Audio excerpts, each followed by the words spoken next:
Ny metotoetry ny andro eny an-dranomasina ny zoma 7 janoary 2022 amin'ny 9 maraina hatramin'ny sabotsy 20 janoary 2022 amin'ny 9 maraina.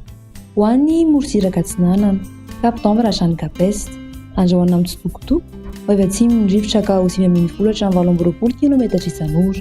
Anonjaben'ny ranomasina, Ahavon'ny Onja, 25 hatramin'ny 2 metatra. Capeste hatrany Mahanoro, andrahoana vitsy, avy atsimo ny rivotra ka ho 7 hatramin'ny 20 km isan'ora. Anonjaben'ny ranomasina, Ahavon'ny Onja, 2 metatra fahidina 25 metatra manomboka ny atoandro.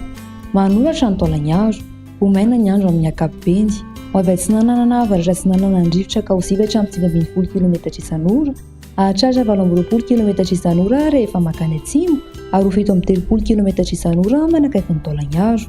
Anonjaben'ny ranomasina, Ahavon'ny Onja, 2 metatra fahidina 25 metatra manomboka ny atoandro any amin'ny tapany avaratra.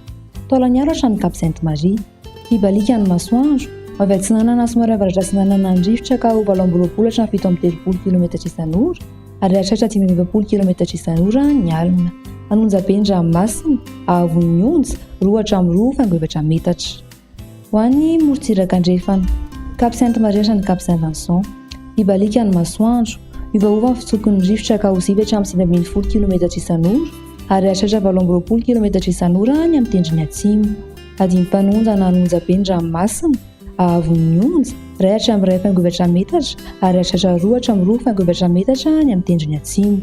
Cap Saint-Vincent hatrany Cap Saint-André, anonana tandrifin-drahona amin'ny tsitokotoko manakaiky ny Melaky, ho maina kosa ny Ankafoka, ho avy andrefana ny rivotra amin'ny ankapobeny ka ho 7 km isan'ora. Adimpanonja ny ranomasina, Ahavon'ny Onja ho latsaky ny 2 metatra. Cap Saint-André hatrany Analalava, izy tandrifin-drahona amin'ny tsitokotoko mety araha ikotroka ny amin'ny tapany atsimo fa ho maina kosa ny morontsiraka sisa. Ho avy Atsinanana ny rivotra ka ho 7 hatramin'ny 20 km isan'ora ny maraina, ho avy atsimo andrefana ny atoandro ka ho 7 km isan'ora. Ho tonona adimpanonja ny ranomasina, Ahavon'ny Onja, latsaky ny 2 metatra.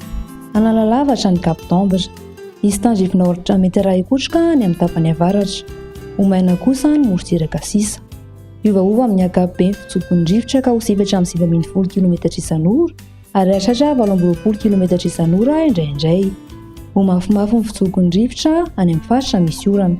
Adimpanonja ny ranomasina, Ahavon'ny Onja ho latsaky ny 2 metatra. Io ohatran'ny 2,5 metatra kosa ny faritra misy oram-baratra.